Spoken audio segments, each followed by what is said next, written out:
Bien, buenas tardes a todos. Tenemos hoy día la presentación del tema lumbago y lumbociática.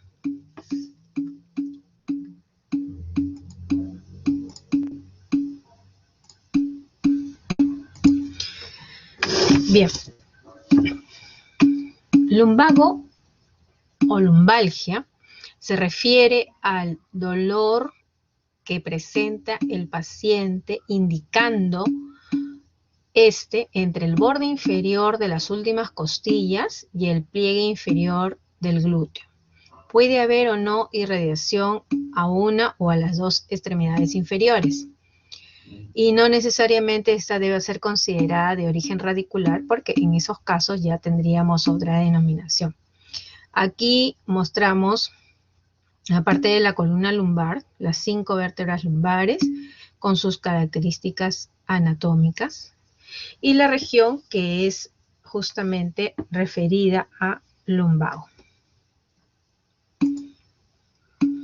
Cuando ya hablamos del término lumbociática o ciática, es cuando este dolor se extiende desde la región lumbar hasta la zona de los miembros inferiores final, o sea, hasta el talón o hasta el pie, descendiendo por la región posterior o lateral del muslo. Prácticamente ese es el trayecto del nervio ciático, por eso toma el nombre de lumbociática o ciática. Esto también lo vemos con alguna frecuencia o relativa frecuencia en pacientes jóvenes que han realizado un esfuerzo supremo y por lo cual pueden en algunos momentos presentar una hernia discal. Entonces ahí vamos a tener los síntomas de una ciática.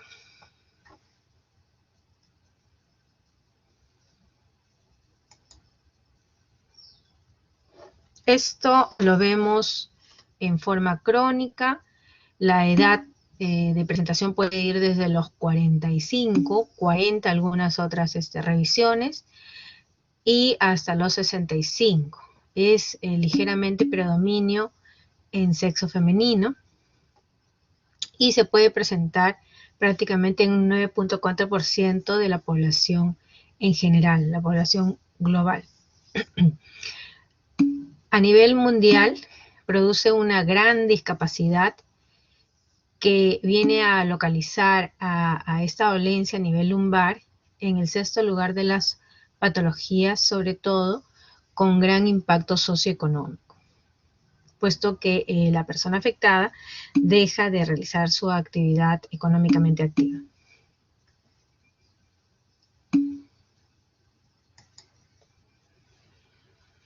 Tenemos múltiples causas de un dolor a nivel lumbar. En forma práctica podemos indicar que hay lumbalgia mecánica y lumbalgia no mecánica. Cuando se refiere a la lumbalgia mecánica, está tratando de alteraciones estructurales del disco, de la región facetaria, de la vértebra, a nivel de una posible estenosis en el canal medular, o las llamadas espondilolistesis, cuando es un desplazamiento anterior o posterior de la vértebra en relación a su cercana, la presencia de escoliosis y también el referido síndrome de Caudequina, cuyos síntomas característicos prácticamente lo van a hacer diagnóstico diferencial en estos casos, pero todos ellos van a dar un dolor a nivel lumbar. Cuando es de tipo mecánico hay que tener en cuenta que la principal causa vendría a ser una sobrecarga funcional y postural debido a actividades repetitivas, actividades de la rutina diaria del paciente. Cuando esta lumbalgia no es mecánica, ya estaríamos suponiendo otro tipo de causas. La primera, causa inflamatoria, que es característica de las llamadas espondiloartropatías seronegativas, que ya vamos a referir más adelante. También tenemos cuadros de tipo infeccioso, en donde predomina la infección por bacterias.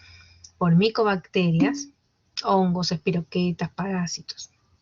Un ejemplo es la lumbalgia que se produce en el mal de Pope, en donde tenemos a la micobacteria, sobre todo como etiología. A nivel de otras causas, como las causas tumorales, pueden haber tumores óseos benignos, tumores óseos malignos, puede haber metástasis hacia las vértebras procedentes de otros cánceres primarios o tumores también intrarraquídeos. Otras causas vienen a ser incluso desórdenes endocrinos, desórdenes hematológicos, enfermedad de Payet, sarcoidosis, enfermedad de Charcot u otras enfermedades hereditarias. Entonces, en forma práctica, como les digo, la lumbalgia puede ser mecánica o no mecánica. Su origen, según las características que presentan, puede ser multifactorial. Hay un 90% de pacientes que responden a causas vertebrales y paravertebrales, que es ya un tipo de lumbalgia según la localización. Prácticamente de ese 90% tenemos a un 10% que se cronifica. Este 10% generalmente engloba también a los pacientes con las espondiloartropatías seronegativas. Dentro de las espondiloartropatías seronegativas tenemos enfermedades reumatológicas como la artritis psoriásica, la espondilitis anquilosante, la artritis reactiva, el síndrome de Reiter y la artritis por enfermedad intestinal. Además, tenemos que tener en cuenta también que en el nivel primario de atención vamos a tener a la lumbalgia como uno de los síntomas bastante frecuentes de la consulta externa. Prácticamente el paciente se refiere a este dolor en forma inespecífica y de lo cual se ha visto, según estudios, que solamente un 20% pueden tener una causa etiológica. Entonces, esto es una de las patologías que van a ver con cierta frecuencia, empezando por el serum, ¿no? Sabemos que hay factores de riesgo asociados. Los factores en realidad ayudan a que el dolor se intensifique, pero no son la causa exacta de la lumbalgia. El estilo de vida actual, incluso debido aún más por la pandemia, lleva a la inactividad de los pacientes, a la obesidad, al uso de tabaco o incluso alcohol, la actividad sedentaria en el trabajo, o mejor dicho, la forma sedentaria en el trabajo ahora remoto que cumple la gran mayoría de personas, una actividad deportiva inadecuada, disminuida, que quizás muchos cumplen solamente un fin de semana o cada 15 días, lo cual no debería ser con esta frecuencia, sino al contrario, interdiaria podría ser lo ideal. Y la inactividad física, que se refiere a la actividad, a la actitud sedentaria de la mayoría de personas, ¿no? Entonces, estos estilos de vida también tienen influencia sobre el dolor a nivel de la región lumbar. Como les digo, no es la causa, pero sí ayuda a que haya más dolor. Según un tiempo de duración, es que también vamos a poder definir grupos de la lumbalgia. Un grupo con una presentación aguda, en donde el paciente presenta este dolor menos de 6 semanas, o sea, menos de un mes y medio. Una forma subaguda, que se va o se extiende hasta los 3 meses, o en semanas hasta las 12 semanas. Otra forma crónica, cuando ya pasa más de esas 3 meses o 12 semanas. Cuando la presentación es recurrente, es decir, el paciente viene con un dolor, se calma, a veces va a la farmacia, le dan una sola pastilla de un corticoide, el paciente se olvida del dolor, pero a la semana o días está presentando nuevamente el dolor. Entonces, a esto se llama recurrencia. Es decir, que ha tenido episodios previos de dolor lumbar en la misma localización o en una localización cercana, con periodos libres de los síntomas. Entonces, esta recurrencia es otra forma de presentación de la lumbalgia, ¿no?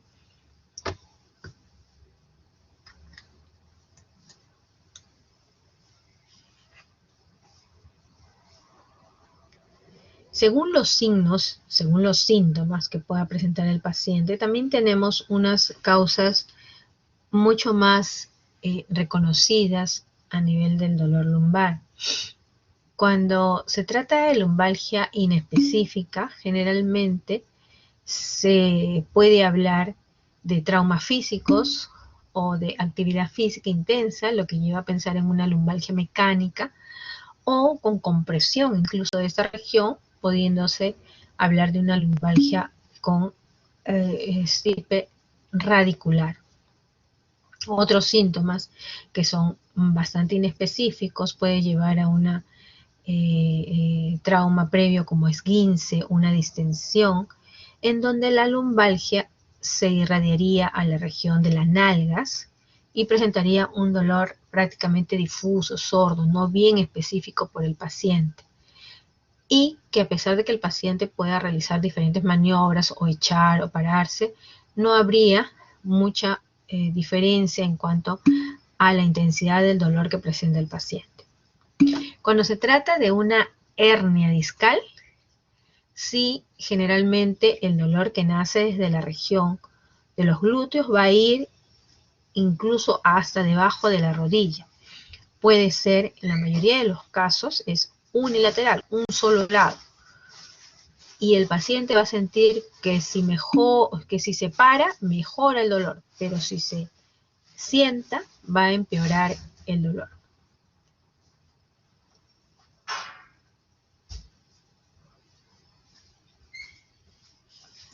Y esto se explica porque prácticamente va a estar disminuida la tensión del nervio ciático cuando el paciente está parado o incluso está en reposo, disminuyendo la tensión sobre el nervio ciático. En cambio, en el momento que se sienta, está aumentando esa tensión por la flexión que tiene que hacer el nervio con la disposición sentada de la persona. En el caso de osteoartritis, es un dolor que también no va más allá del moderado, puede ser unilateral y a diferencia del anterior, que es una hernia discal, puede empeorar más bien cuando el paciente se pone de pie y puede mejorar cuando se sienta o cuando toma el reposo. En caso de una estenosis espinal, cuando hay disminución del agujero raquídeo, aquí generalmente la compresión se da en ambos niveles, en ambos lados, por lo tanto el dolor va a ser bilateral.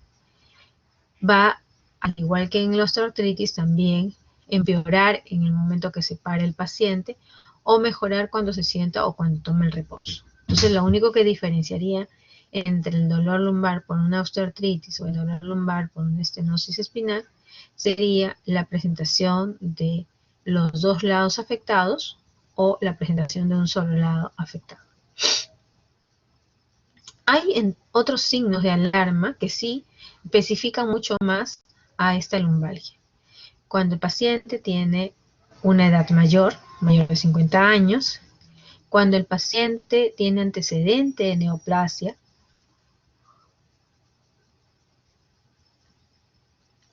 antecedente de haber tomado corticoides, por ejemplo, ante varias dolencias, asma, problemas articulares. Cuando hay algún evento de inmunodepresión del paciente o cuando hay síndrome consultivo ante otras posibles enfermedades del paciente como las neoplasias, entonces en estos casos sí la lumbalgia es más específica. Puede haber fractura que es ocasionada por la osteoporosis o por un traumatismo previo. También va a provocar dolor en la región lumbar según la vértebra afectada. La osteoporosis severa puede conseguir que haya fracturas frecuentes y sin necesidad de algún trauma externo.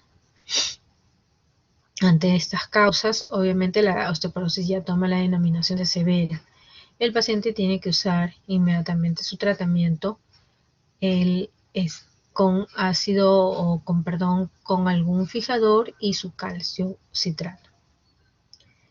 Los problemas de infección, inflamación, llevan también a problemas de lumbalgia en el caso de la lumbalgia en la salmonelosis o lumbalgia en la brucelosis o incluso en infecciones como artritis séptica. Entonces, en esos casos hay bastante dolor que va a ser persistente, no va a mejorar, no es de tipo mecánico, entonces va a presentarse el dolor en el reposo, además de una fiebre por el compromiso sistémico. En el caso de la caudequina o síndrome de la caudequina, vendría a ser la presentación de toda una característica de signos y síntomas. Aparte del dolor lumbar que pueda sentir el paciente, en este síndrome hay toda una zona de hipoestesia o anestesia en la región de signo de silla de montar, es decir, toda esa área perineal. Puede haber también disfunción vesical reciente, o sea, al paciente se le escapa la orina o incluso una incontinencia fecal reciente. O sea, al paciente generalmente se le va a escapar también las deposiciones, ¿no? Entonces, estas características se ven en el síndrome de caudequina.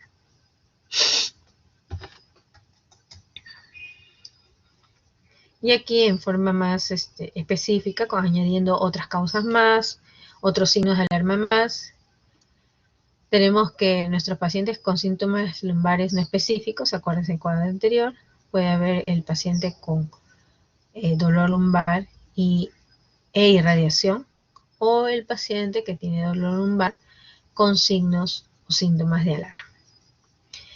Algo que falte de definir acerca de los signos de alarma, sí vendríamos a referir acerca del trastorno de esfínteres, que no lo habíamos nombrado, al antecedente de trauma violento, a la presencia de drogas, sean intramusculares o sean endovenosas, la presentación de conceptos de inmunodepresión persistente como es el HIV, sin o con targa, el síndrome de caudequina, que ya lo han visto, la pérdida progresiva de la fuerza. Ante todas estas características, trauma violento, neoplasia, drogadicción, caudequina, con sus características que habíamos visto en la diapositiva anterior, la pérdida progresiva de las manos, la rigidez matutina que no necesariamente va a ser mayor a 1 hora, la presencia de iritis, colitis o uretritis. Estos vendrían a ser características sobre todo de una artritis por enfermedad intestinal, aparte de problemas de una espondiloartrosis seronegativa, en donde vamos a poder ver el síndrome de Reiter, donde hay la uretritis, o la enfermedad con lumbalgia con enfermedad intestinal por la colitis, o la misma iritis, en donde hay problemas a nivel oftalmológico, en lo cual sí el paciente prácticamente tendría que asumir problemas de iritis, que es muy frecuente a nivel de oftalmología, y ellos mandan a reumatología para descartar que haya algo sistémico. Hay que descartar problemas de artritis reumatoide, problemas de lupus o de las mismas vasculitis. una iritis no es consecuencia o no es patognomónico de más bien algunos problemas que puedan estar indicándonos que el paciente tiene artrosis. Lo más que podría estarse tratando en estos signos de alarma es que el paciente va a presentar todos estos signos de alarma que hay que tener en cuenta de una u otra forma para determinar si se trata de un dolor lumbar específico o inespecífico o irradiado.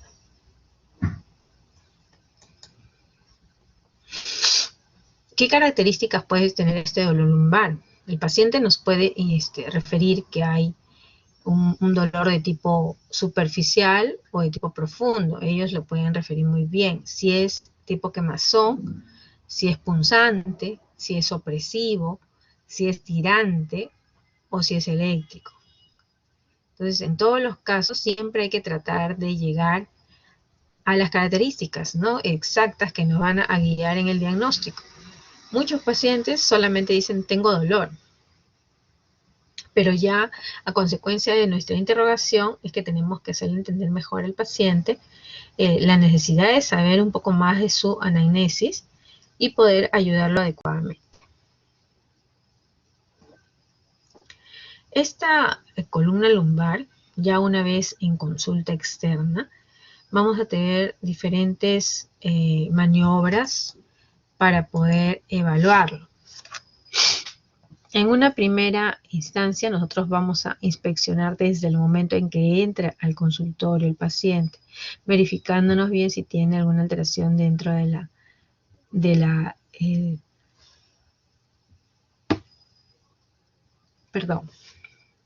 si tiene alguna presentación de dolor dentro de las características de signo de alarma, irradiación o dolor inespecífico. Desde que entra, se valora la marcha, se valora el estado de pie del paciente, hay que ver toda la zona de la columna o raquis, que le llaman según algunas denominaciones. Hay que ver si hay simetría a nivel de los hombros, las crestas ilíacas, de los mismos glúteos, y la actitud de los miembros superiores o inferiores del paciente. Hay que ver si tiene alguna curvaturas patológicas como las escoliosis, que no son exactamente el motivo de esta dolencia a nivel lumbar, pero sí, conforme el paciente tenga más peso, sí va a tener una incidencia mayor y significativa.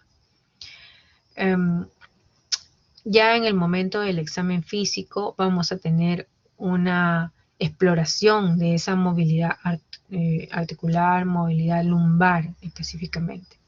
El paciente se tiene que flexionar hacia adelante, extender hacia atrás y las inflexiones laterales de uno u otro lado. Otro de las características que también usamos en un examen físico es la distancia mento-esternal, hacer que nuestro mentón llegue hasta el esternón. Hay una buena movilidad de la región anterior del cuello. La distancia dedo-suelo, el paciente tiene que inclinarse hacia sus pies sin doblar las rodillas. Entonces, a esto es la distancia dedo-suelo. Muchos pacientes se quedan como a 30 centímetros del piso y eso no es lo ideal. Lo ideal es que puede llegar entre 10 a 15 centímetros. La distancia, esa es con la distancia dedo-suelo. Y la otra es la distancia occipucio-pared. Es decir, en el momento que está pegado hacia la pared, el paciente con su cabeza tiene que llevarlo hacia atrás y esta maniobra debe ser 0 grados. Entonces, esas tres nos evaluamos con mucha frecuencia en nuestros pacientes con dolencia a nivel lumbar. El famoso test de Chover es el que está graficado acá. En este test de Chover vamos a trazar una línea imaginaria entre las dos espinas ilíacas posteriores. Y vamos a marcar un punto medio, ¿no? Acá están las dos espinas ilíacas posteriores, el punto medio. A partir de este punto medio vamos a medir en sentido hacia la cabeza 10 centímetros. ¿no? El paciente está posterior, en la región, perdón, anterior a nosotros estamos posterior, 10 centímetros hay que marcar, yendo hacia la región de la cabeza.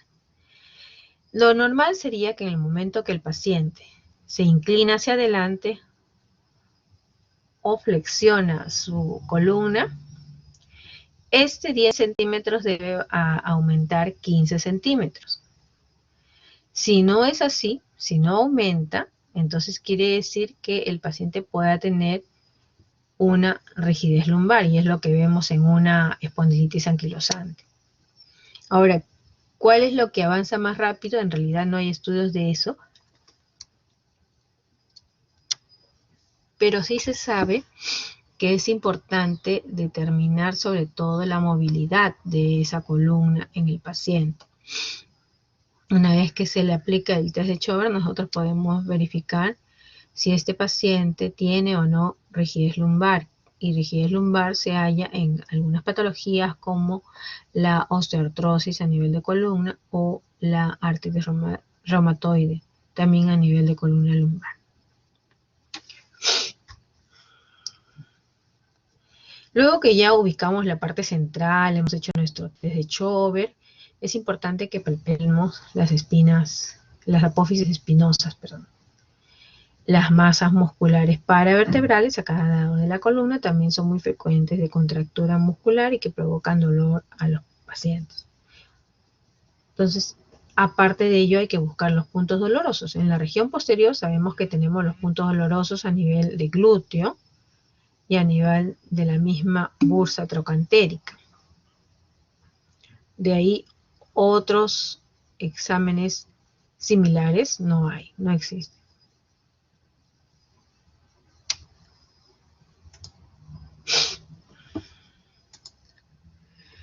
Hay unas maniobras de exploración que incluso muchos de ustedes les han referido en sus prácticas, que son bastante frecuentes de aplicar a los pacientes que tienen problemas en la región lumbar. Tenemos la maniobra de la C, la maniobra sencilla, la estándar, y la que muestra en la figura 3, con la elevación del miembro inferior hasta un ángulo más de 30 grados. Obviamente si el paciente puede hacerlo mucho más que 30 grados, está muy bien. Hay pacientes que levantando nomás su miembro en 15 grados a nivel de su ángulo, presentan ya dolor. Entonces en ese caso se estaría tratando de una maniobra de la CE positivo. La otra maniobra es de Braga. La maniobra de Braga. Sí, dígame Andrea, dime.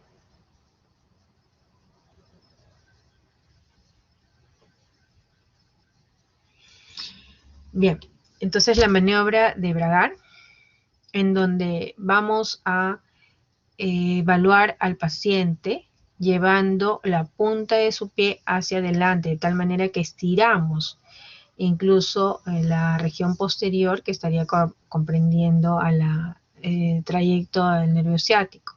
Si hay un dolor en esta zona, teniendo la rodilla extendida, entonces se estaría tratando de una positividad en la maniobra de Braga. Y esto se puede dar en los casos de una compresión nerviosa o en los casos en que los pacientes hayan tenido algún problema específicamente del nervio ciático. La maniobra de Kearney. La maniobra de Kearney es levantar el miembro inferior, pero flexionando la rodilla, para poder también realizar el estiramiento del nervio ciático. Ahora, hay una lacegue posterior en donde el paciente se pone en decúbito supino, llevando los miembros inferiores por vez con una flexión en las rodillas. Otra maniobra es de la flexión dorsal de los primeros dedos, ¿no? Como lo muestra la figura. Si hay dolor a nivel radicular, que estaría comandando esta región del L5, entonces se trataría de una entidad con componente neurológico. Puede haber también flexión plantar del pie, o incluso puede haber los que se denominan rellenos rotulianos, es decir, con la ayuda ya de un martillo podemos evaluar todas las partes de los reflejos, además también de la región aquiliana, que es la figura A, en donde podemos ver que, bueno, de lo poco que se puede ver, porque obviamente no lo podemos palpar, pero de lo poco que se ve, esta maniobra podría dar positivo y tratarse incluso de problemas de reflejos periféricos que se dan en los pacientes con patologías neurológicas. Una que es muy conocida vendría a ser incluso los pacientes con diabetes de larga data o algún paciente que esté con reflejos alterados, tanto a nivel rotuliano como a nivel de las regiones superiores. También es necesario tener en cuenta que no se debe exigir más esa zona, sino la adecuada para poder desarrollar bien la prueba que se le tomaría, ¿no? Cuando ya hay compromiso de una raíz nerviosa, entonces ya se estaría hablando de una radiculopatía, según la zona comprometida, ¿no? Aquí vamos a ver que el dolor a nivel lumbar puede ser agudo, irradiándose hacia la cara anterior del muslo, hacia la rodilla, con una cara anterior de la pierna hasta el malleolo interno. Como signos estaría mostrando una disminución de la flexión de la cadera con extensión de la rodilla o también una disminución de la abducción de la pierna. Todo eso llevaría a dolor en esa zona. Habría una alteración del déficit rotuliano porque es el reflejo que estaría comandado por el nervio que va o sale de L2 a L4. Si es el nervio de L5, sabemos que su trayecto va incluso hasta el pie. Entonces, el signo incluso va a estar alterado a nivel de la extensión del primer dedo de los pies, con disminución de la dorsiflexión del pie. El paciente no podría hacer ni siquiera la inversión o eversión del pie. Cuando el compromiso pudiera estar a nivel de las raíces sacras, más bien tendríamos un dolor en esa zona y sobre todo a nivel perineal. Como signo característico de este compromiso podemos ver también a la disfunción vesical e intestinal que se podría estar presentando en esos pacientes.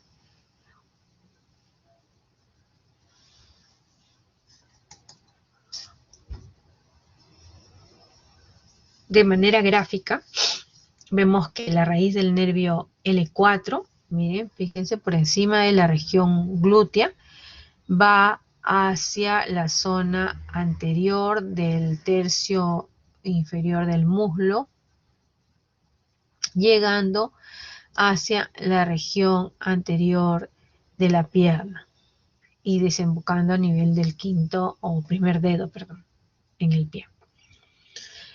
Sin embargo, L5 no pasa por encima de este nervio, sino más bien por el trayecto del nervio ciático. Y a nivel de miembros inferiores van a encontrar una electromiografía posible de miembros inferiores. Eso nos llevaría a verificar cuál de las raíces nerviosas serían las afectadas.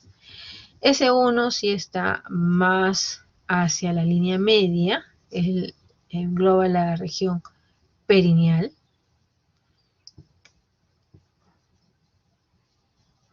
Y abajo, referido a las llamadas parestesias o presencia incluso de entumecimiento, entre comillas, como lo refieren los pacientes, Esto podría estar referido también por otras características, como es la debilidad motora, el examen de selección y la presencia o no de reflejos.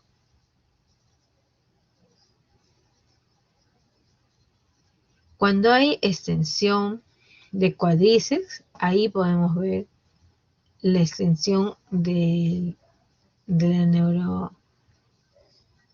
una neuropatía. Si este entumecimiento sería en la cara lateral y vendría por encima hacia el dorso del pie, entonces tendríamos que valorar estas características. Y por último, cuando se realiza en la región posterior de la pierna, eso más estaría relacionado con problemas de insuficiencia venosa o insuficiencia sanguínea, ¿no? O insuficiencia a nivel de cualquier vaso. Esto se ve en los casos de trombosis, de varices profundas también, ¿no? Cuyas características es la frialdad de los miembros inferiores, las parestesias, los entumecimientos también que puedan sentir los pacientes.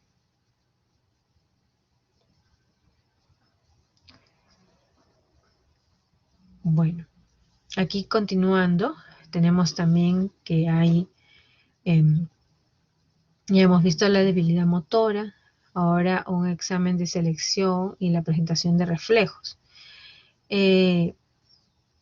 Siempre hay que verificar cómo es que marcha el paciente.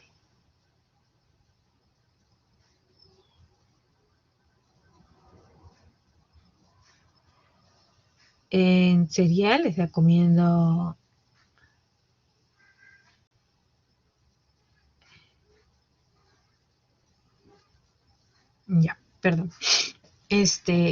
aquí ya con las alteraciones en la debilidad motora, en la presentación no de reflejos osteotendinosos, tendríamos que ver sobre todo cuando hay compromiso de S1, o sea la región sacra, vamos a encontrar no solamente una flexión plantar del dedo, sino también va a ser afectado el primer dedo y toda la región lateral del pie. Estos pacientes muchas veces pueden caminar sobre los dedos de los pies. Y también ante una caminata con el talón, estaríamos determinando que el paciente también tendría alteración de sus reflejos osteotendinosos.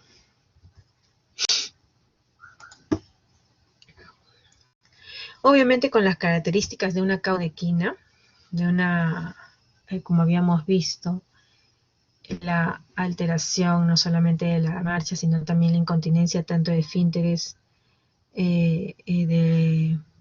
para los líquidos como también esfínteres para las deposiciones. Entonces, esta es una característica muy llamativa acerca de lo que es el síndrome de la caudequina, aparte de la hipoestesia en esta zona perineal. Y obviamente, ante la presencia de dolor va a haber una alteración de la marcha.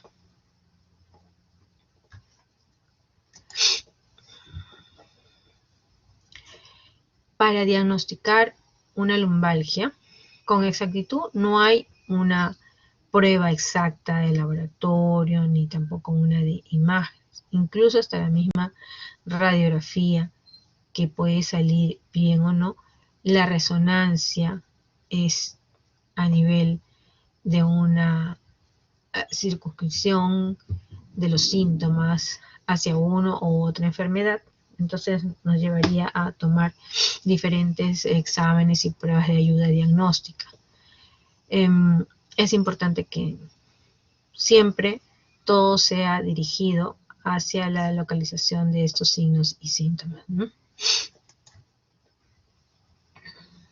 En cuanto al laboratorio, ante una lumbalgia mecánica, en realidad no nos ayudaría en ningún examen de laboratorio.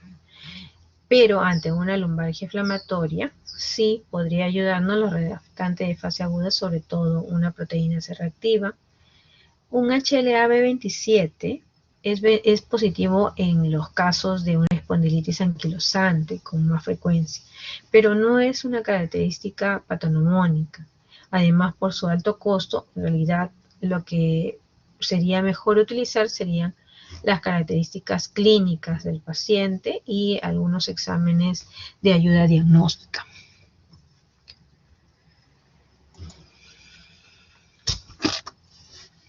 Ante una lumbalgia infecciosa, sí nos ayudaría un hemograma,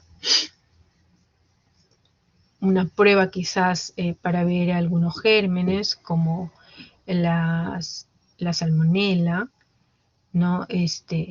O la brucela.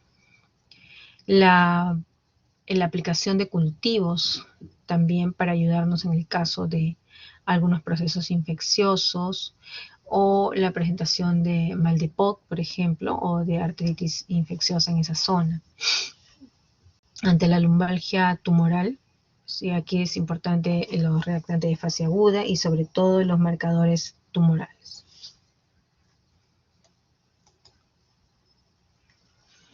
En cuanto a los estudios de imagen, una radiografía simple en realidad nos puede mostrar algún signo de alarma siempre y cuando el paciente ya tenga cierto tiempo también de presentación de los síntomas. Si es así, vamos a encontrar características, por ejemplo, de disminución del espacio en casos de artrosis o de artritis por distintas etiologías. Puede haber también los problemas de fracturas por osteoporosis que se pueden ver por la disminución de la altura de los cuerpos vertebrales. Esto en una radiografía simple. En la ecografía ya de partes blandas podríamos ver otro compromiso, ya un compromiso más localizado de la región lumbar, si es que se estaría tratando de una contractura paravertebral a nivel de esta musculatura en la región, incluso desde el dorso hasta la región lumbar. O también el uso de resonancia magnética, si ya queremos unos datos más fidedignos, más exactos de estas partes blandas y de las partes también óseas. Ante una lumbalgia, ¿cuál es nuestro objetivo? El paciente viene en gran cantidad.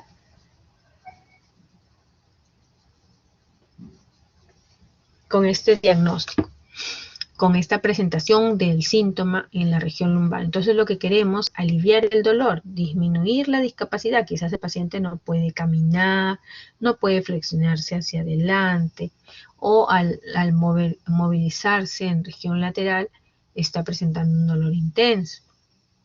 O si es aún que presenta los síntomas característicos de una caudequina, entonces estaría también con muchas molestias, sobre todo neurológicas en esa zona. El otro objetivo de un tratamiento adecuado es prevenir las recidivas. Si el paciente calma su dolor luego de haberlo estudiado, este dolor puede recidivar, o sea, presentarse nuevamente. Entonces lo que queremos es sobre todo evitar estas características secundarias en el caso que necesite más estudios el paciente para determinar bien de dónde viene el dolor. Entonces, aliviando el dolor, minimizando la discapacidad o mejorando la discapacidad física que pudiera tener y previniendo las recidivas, es que vamos a lograr en realidad que haya una mejoría bastante significativa para el paciente. Entonces nuestros pacientes pueden presentarse con lumbalgia aguda o subaguda. Pueden tener síntomas o signos de alarma que hemos visto en diferentes cuadros. Si es así, el manejo es prácticamente por la especialidad, tanto en reumatología o si hay compromiso neurológico, por neurología. Si no hay estos signos de alarma, entonces hay que manejar el dolor lo más frecuente es que esté presentando quizás dolencias muy localizadas, extraarticulares, a nivel de contracturas vertebrales o síndrome miofacial, que necesitaría quizás un manejo más localizado.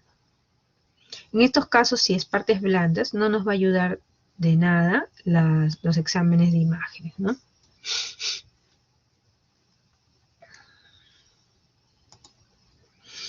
Este otro algoritmo nos habla del manejo del dolor. Ya en un primer momento los pacientes deben recibir un antiinflamatorio no esteroideo. Si le alivia el dolor, entonces se le va a dar alta con indicaciones higienodietéticas, es decir, medidas no farmacológicas, es decir, una terapia física, el que pueda tener actividad, el que no haga un reposo absoluto en cama, sino con cierta movilidad.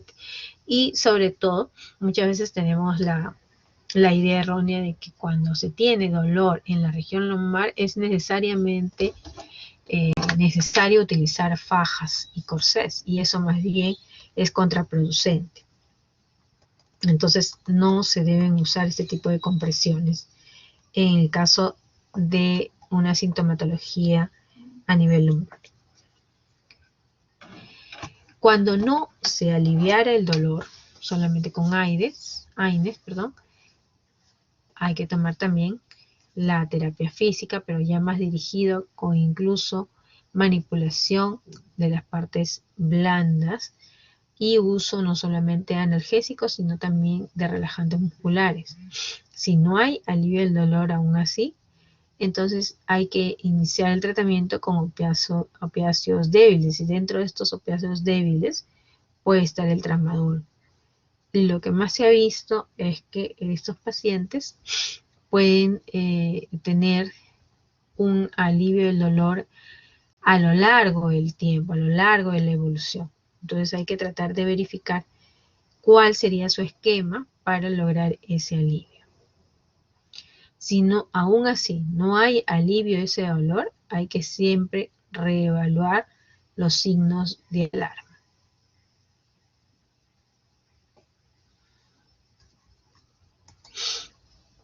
Según diferentes estudios y con uso de la evidencia científica, sabemos que ante un dolor crónico hay diferencias con respecto al dolor lumbar agudo.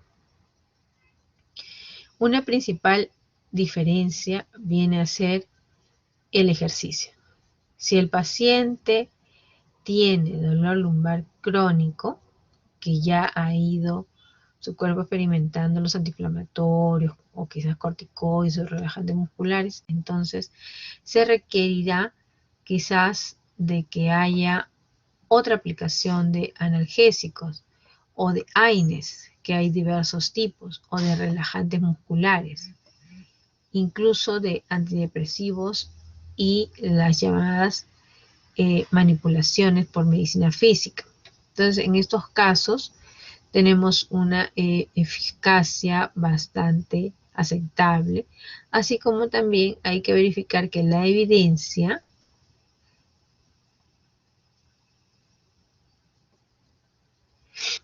la evidencia es moderada ante el uso de analgésicos y AINES. Muchas veces estos no van a mejorar en mucho a un paciente con dolor lumbar. Ya hay que recurrir incluso a antidepresivos, a inyecciones epidurales o infiltraciones locales para lograr una mejoría. El uso de la tracción, esto lo realizan en terapia física, la terapia conductual, la misma acupuntura. O sea, esto ya lo van viendo en el curso de la evolución del paciente, ¿no? Incluso hasta se ha visto que la acupuntura también muchos pacientes acuden a través de ello. Dime, Roberto. Doctora, disculpe, ¿a qué se refiere con evidencia importante? Y eficacia, o sea, dicen Evidencia, no eficacia, evidencia evidencia, importante. claro. Evidencia quiere decir que al aplicarlo le ayudan a disminuir el dolor en el paciente. Por ejemplo, les decía que la acupuntura, incluso a pesar de que hay tantos, tiene otro nombre las personas que no son médicos, pero que se dedican a problemas de la columna, no recuerdo ahorita el nombre de ellos, pero no son médicos, aplican la acupuntura. Y sin embargo, no tiene esto ninguna explicación, ninguna evidencia científica de que sea adecuado para estos pacientes con dolor lumbar. Entonces, en estos casos, tanto para el dolor agudo lumbar o el dolor crónico lumbar, es nula este uso de acupuntura, de ortesis o incluso de la tracción. En el caso del lumbar, ajá, quiroprácticos. Tienes razón, Nicole. En cambio, la tracción que utilizan 8 en medicina física sí tiene una evidencia moderada, sobre todo en los pacientes con dolor lumbar crónico. Sin embargo, esto se refiere muchas veces a la misma, al mismo componente también psicológico en el paciente, porque muchos refieren que sí les hace efectivo ese uso de la tracción, mientras que otros refieren que no. Por eso es que también incluso en el dolor lumbar crónico, esta tracción no tiene una mayor eficacia, cosa que sí lo tiene el uso del ejercicio, o sea, una marcha adecuada en un paciente, el uso de analgésicos o el uso de AINES, incluso relajantes musculares, con una evidencia importante ante el ejercicio y una evidencia moderada ante el uso de AINES y analgésicos. Y muy limitado el uso de relajantes musculares. Incluso también se refiere, más adelante vamos a ver que los relajantes musculares no deben ser usados más de 2 semanas. Pero se ha visto que sí hay mejoría de este dolor lumbar. Entonces, a eso se refiere cuando hay evidencia científica, es a través de formatos, de documentos científicos. Dime, Yanela. Sí, doctora, buenas tardes. Disculpe, ¿en qué consiste la atracción? La tracción consiste en el estiramiento a través de, en medicina física tienen unos aparatos en donde el paciente le sujetan de los hombros hacia, hacia la parte hacia arriba, como que se va a poner en puntillas y tratan de estirar lo más que se puede, haciendo como una polea, y estira al paciente esa zona para que disminuya quizás una contractura muscular que posiblemente el paciente pueda presentar. Pero como te digo, esto en realidad no se ha visto que tiene mayor eficacia. Sin embargo, sí hay evidencia moderada según algunas revisiones científicas, ¿no? Hay algunos, incluso sé que terapistas físicos realizan esas tracciones. Otra tracción la realizan echado el paciente en decúbito dorsal, estirándolo con unas camillas especiales lo más que se pueda para que disminuya sobre todo esta contractura. Pero no tiene realmente una eficacia sostenida para que pueda ser considerada en este caso, en este cuadro, ¿no? Las inyecciones, por ejemplo, epidurales. En cambio, las infiltraciones locales, generalmente ninguno de nosotros infiltra en la región lumbar. Uno, de que tendría que ser con guía ecográfica, y otro de que realmente pues en la columna tendríamos que infiltrar los diferentes espacios aledaños al nervio. Realmente implica mucho riesgo de compromiso incluso de la misma región central. Entonces no tiene un sustento científico el uso de una infiltración local en este caso. Cosa que sí hay una evidencia limitada para el dolor lumbar agudo y una evidencia moderada para el dolor lumbar crónico de las inyecciones epidurales que lo realiza terapia del dolor. En terapia del dolor los que trabajan son los anestesiólogos generalmente. Luego, en cuanto al tratamiento no farmacológico, estamos hablando ya de la actividad física. En el caso de dolor lumbar agudo su agudo, se sugiere mantener las actividades de la vida diaria, no que el paciente vaya a indicar, no, me voy a mi casa y me echo y no me muevo. No. Lo que se sugiere es que más bien debe haber movilidad en este paciente para poder disminuir sobre todo el dolor. No se sugiere un reposo absoluto en la cama, sobre todo cuando el dolor es agudo o subagudo. Esto, el reposo relativo se da en los casos de un compromiso crónico. Ahora, la terapia manual de manipulación y movilización de tejidos blandos, eso se refiere a toda la parte de la musculatura paravertebral. Esto lo realiza un médico rehabilitador o terapista físico, cosa que en el caso de los quiroprácticos, más bien, ¿qué hacen con el paciente? Van a caminar ahí en el costado de su columna, ¿no? Entonces ellos también, para no provocar daño, tienen que saber dónde van a pisar. Pero muchos pacientes, y sí, incluso en consulta lo he podido corroborar, terminan más bien más adoloridos con estas disposiciones de los quiroprácticos. Entonces, ¿qué hace medicina física? Hace más bien una terapia manual de manipulación. Con sus mismas manos, el terapista va agarrando grupos de músculos que se localizan en toda la región paravertebral para realizar estas maniobras de manipulación y mejorar sobre todo la contractura muscular que puede encontrarse en los pacientes y que esté perennizando más bien el dolor lumbar en esa zona. Ahora, otra de las recomendaciones, como lo dijimos en otro acápite, no se sugiere usar los soportes lumbares, o sea, esas fajas incluso con valvas metálicas,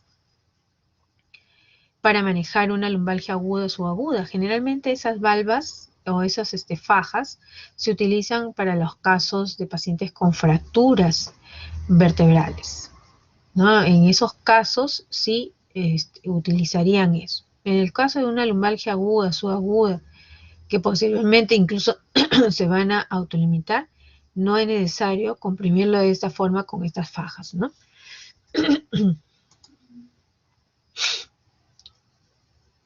Y en medicina física aplican diferentes modalidades de atención a través de masajes, de la termoterapia, que es el uso de las compresas calientes o incluso los paños calientes, la electroterapia con el uso de los TENS analgésicos, que son unos aparatos en donde pasan corrientes alternas, con efecto analgésico y relajante, o el uso mismo de la tracción también, ¿no? Acá no hay ningún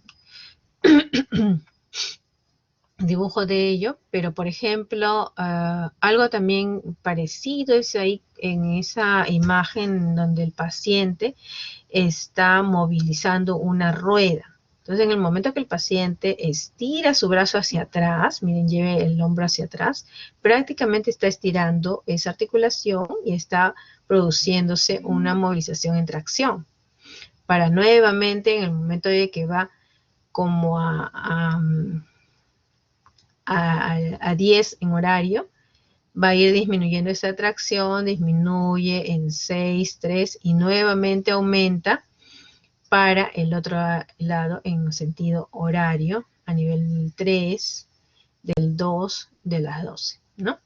Entonces ahí sí estaría más bien tratando de estirar esa articulación. Este es muy común, el uso de la rueda, que se ve sobre todo en las terapias físicas para hombro, en uno y otro lado, ¿no? Cuando ya se describe ya un tratamiento farmacológico, lo que sí se refiere es que no debe ser una monoterapia. Siempre hay que ir ayudado de la medicina física. Ahora, el usar solamente paracetamol en casos agudos o subagudos no va a hacer ningún efecto. Siempre es necesario utilizar el AINE. El AINE ya es un antiinflamatorio. El paracetamol es un analgésico. Además, lo que sí se ha visto por conveniente, que tiene muy buen resultado, es el uso de un relajante muscular, en donde vamos a tener este dolor lumbar agudo y subagudo con mejoría evidente. Se puede utilizar de 10 a 15 días o incluso hasta un mes, concomitantemente con su terapia física.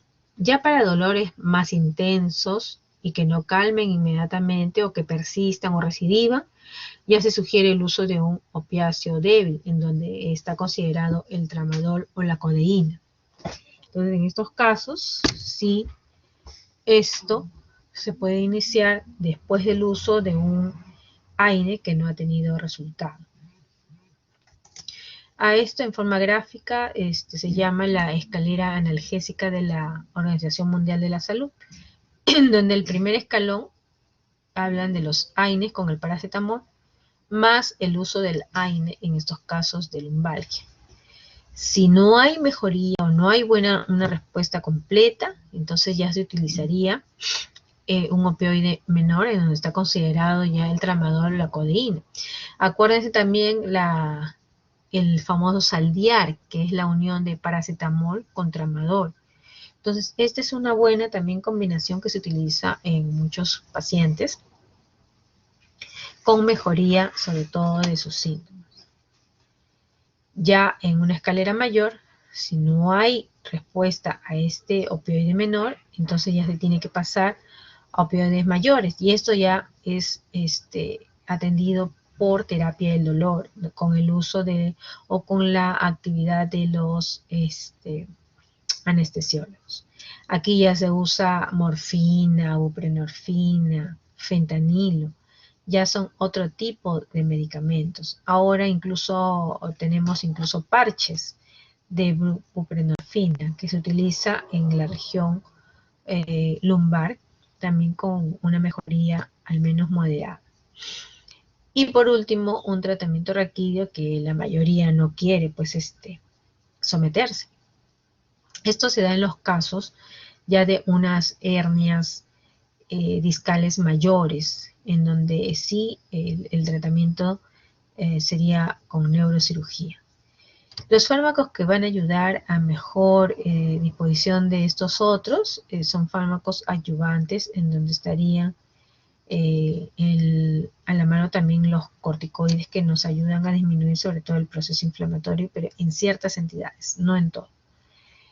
Tratamiento de efectos adversos, los fármacos como los opioides mayores pueden llevar a náuseas, vómitos, con mayor predominancia que otros, o el mismo uso de los AINES. Por eso es que se utilizan los gastroprotectores como el omeprazol, el esomeprazol. Y en el caso ya de un tratamiento antitumoral, la radioterapia, quimioterapia, serían importantes para estos pacientes. Se habla entonces de uso de acetaminofén, que también puede ser el paracetamol, los AINES. El siguiente paso, se puede adicionar para mejorar la efectividad, relajantes musculares no más de 2 semanas, concomitantemente ir con la aplicación de hielo o calor según la efectividad, evitar el reposo absoluto en cama. El paciente no debe estar echado completamente, más bien hay que hacer fisioterapia, y ante un dolor crónico ya referir incluso a psiquiatría o neurología para utilizar concomitantemente con estos fármacos, como podrían ser los antidepresivos tricíclicos, la gabapentina misma.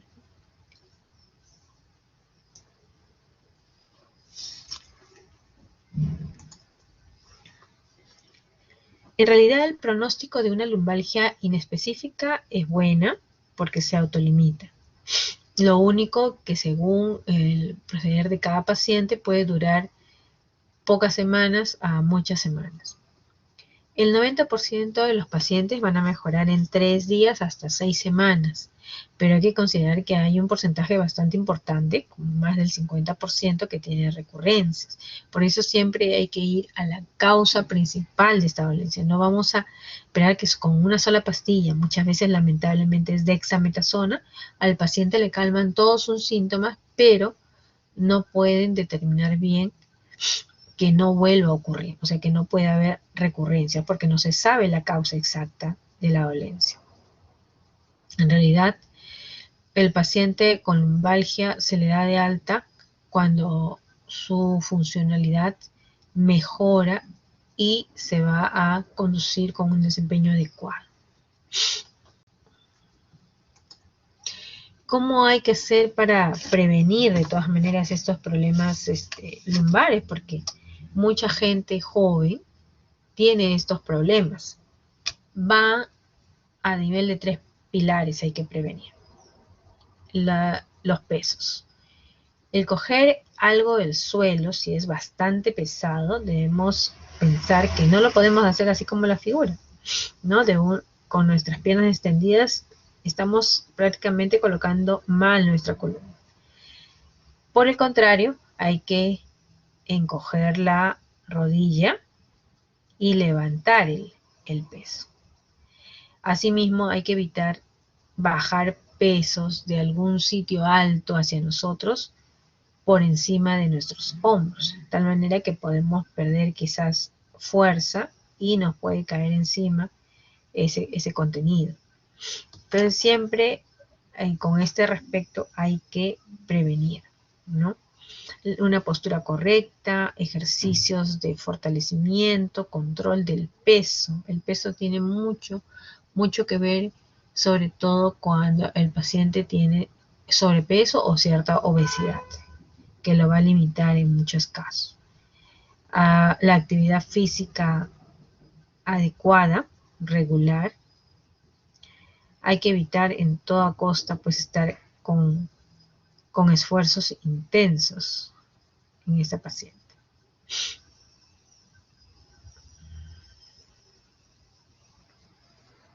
Siguiente. Otras formas o cuidados personales para poder verificar una buena disposición de la columna vertebral. A veces no lo tomamos en cuenta, pero la forma nomás de echarse sobre la cama con una almohada o un cojín por debajo de la flexura de la rodilla es lo ideal. En el caso de la región lateral o de cúbito lateral es importante más bien no estar boca abajo totalmente, sino de costado. Sentarnos en una silla, esta es la que más nos cuesta a todos, desde que vamos manejando hasta que realizamos cualquier actividad sentados. Entonces todo el respaldar de nuestra columna debe estar en ese respaldar de la silla o sillón. Disminuiríamos ese efecto de estiramiento si flexionamos ese miembro inferior, ¿no? Y tenemos un reposapiés en esa zona. Entonces con ello tendríamos una mejoría más franca.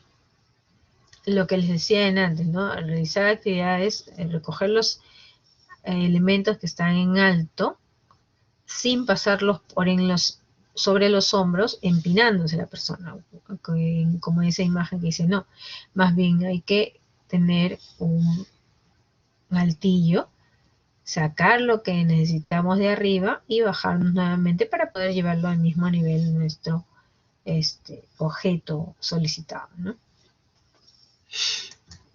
Entonces, en la otra forma es a través de ejercicio. ¿Cómo se previene? A través de ejercicio. Ejercicio no es solamente hacer flexiones, extensiones, contracturas, no. Ejercicio nos referimos hasta el solo hecho de poder caminar. Ahora, bueno, por esto de la pandemia, quizás hasta muchos tienen esas caminadoras y eso se puede ayudar. O si no, prácticamente con una bicicleta estática suave. O la natación, bueno, ahorita por el invierno no se podría la natación, pero la natación agua temperada sí se recomienda mucho. Evitar ser sedentarios, caminar por lo menos 1 hora al día en una zona que esté llana, que esté regular, no irregular, ¿no? Porque prácticamente eso nos llevaría a la recurrencia de ciertos ejercicios, de ciertas caminatas, ¿no? ¿Qué concluimos? Concluimos que la lumbalgia o lumbago es una patología frecuente, que hay que detectar signos de alarma para poder manejar bien a este tipo de pacientes. Tenemos como tratamiento de primera línea paracetamol, aloxaines, pero una ayuda muy importante vendría a ser los opioides menores. El uso de relajantes musculares no debe ser más de 2 semanas. Y como prevención, 3 pilares importantes: evitar coger pesos, higiene postural y ejercicio.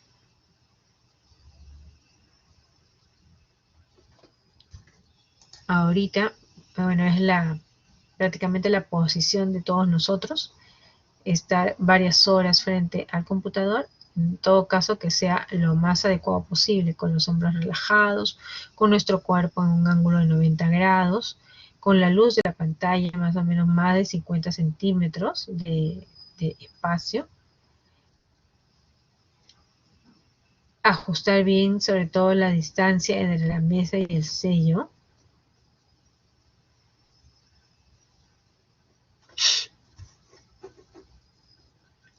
Bien. ¿Alguna pregunta, jóvenes? ¿Yanela?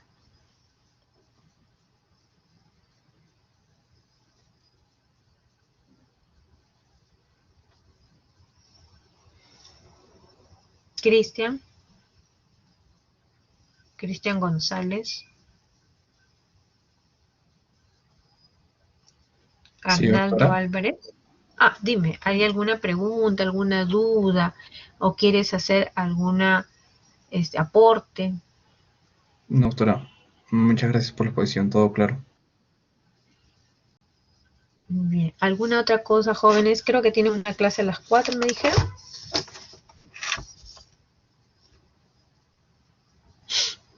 Bien. Karen, dime. No, doctora, sí, luego tenemos patología. Ok. Bien, jóvenes, entonces, gracias a todos ustedes y nos estamos conectando el próximo jueves con todos de la sede, y con el grupo 4 nos comunicamos por internet.